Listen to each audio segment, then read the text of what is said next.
dari kelas 12 F5 SMA Negeri 5 Jeneponto. Baik, saya akan menjelaskan tentang teori pertumbuhan ekonomi dan masalah pembangunan ekonomi. Pertumbuhan ekonomi terbagi menjadi 3, yaitu teori klasik, teori neoklasik, dan teori historis. Yang pertama, teori klasik ada 3 tokoh yang paling berpengaruh terhadap pemikiran teori klasik, yaitu Adam Smith, David Ricardo, dan Thomas Robert Malthus. Yang pertama adalah Adam Smith. Menurut Adam Smith, pertumbuhan ekonomi bertumpu pada peningkatan jumlah penduduk, pertambahan penduduk, meningkatkan konsumsi di masyarakat sehingga barang untuk kebutuhan semakin beragam.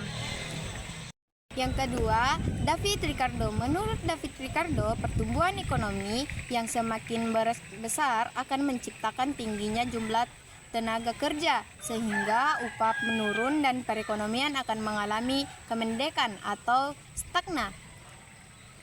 Yang ketiga, Thomas Robert Malthus. Menurut Thomas Robert Malthus, perekonomian akan tumbuh dalam jangka panjang apabila pertumbuhan penduduk lebih rendah dibandingkan pertumbuhan ekonomi. Pertumbuhan penduduk yang besar akan menyebabkan kekurangan. Kedua, neoklasik. Ada 3 tokoh dalam pemikiran teori neoklasik, yaitu Joseph Schumpeter, Robert Moltenslow, dan Howard Domar.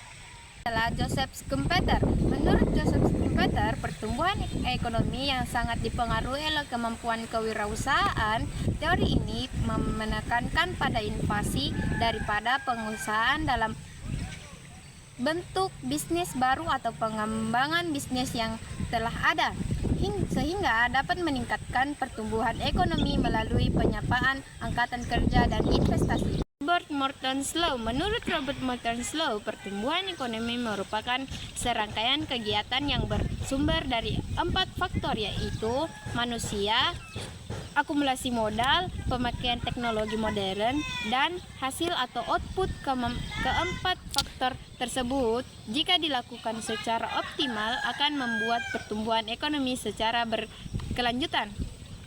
Howard Domar. Menurut Howard Domar, pertumbuhan ekonomi yang teguh dipengaruhi oleh pembentukan modal atau investasi. Semakin banyak modal, maka semakin banyak juga produksi barangnya, sehingga perekonomian akan terus tumbuh. Teori historis. Terdapat 5 tokoh yang paling berpengaruh terhadap pemikiran teori historis, yaitu Friedrich List, Bruno Hilder, Karl Breuer, Walter Sombart, dan Wilhelm Rostow.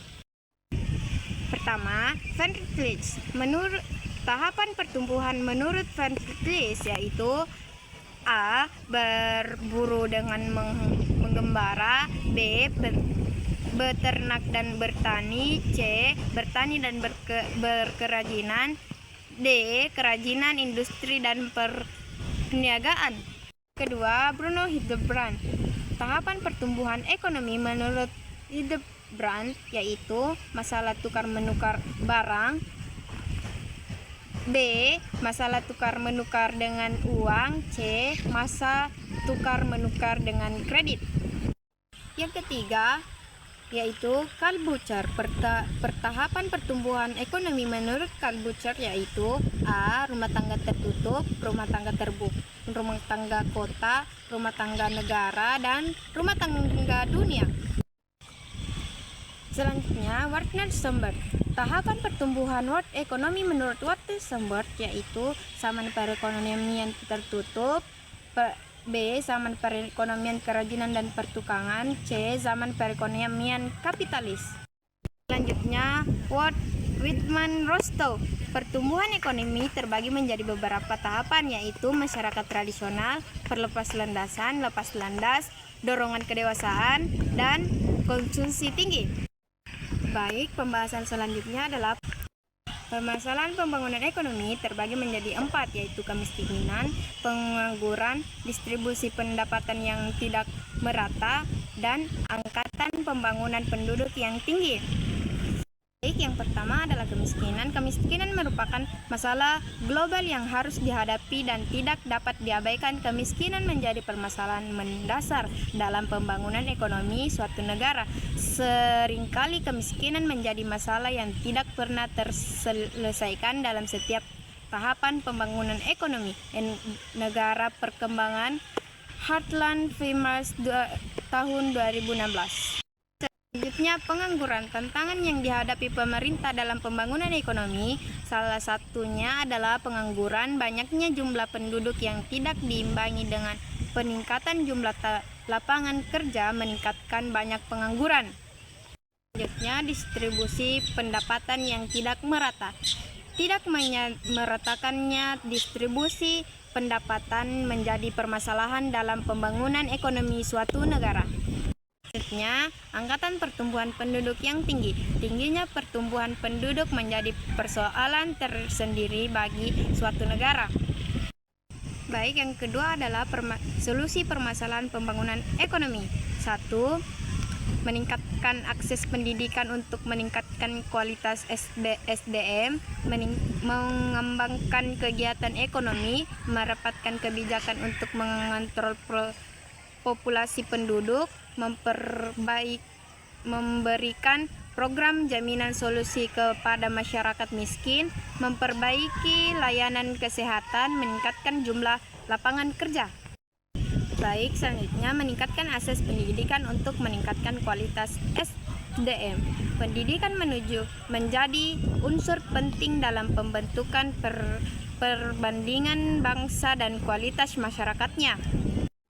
Selanjutnya, menurut kebijakan untuk mengontrol populasi penduduk, jumlah penduduk Indonesia pada tahun 2024 adalah 281.603.800 jiwa dan menjadi nomor 4 terbanyak di dunia.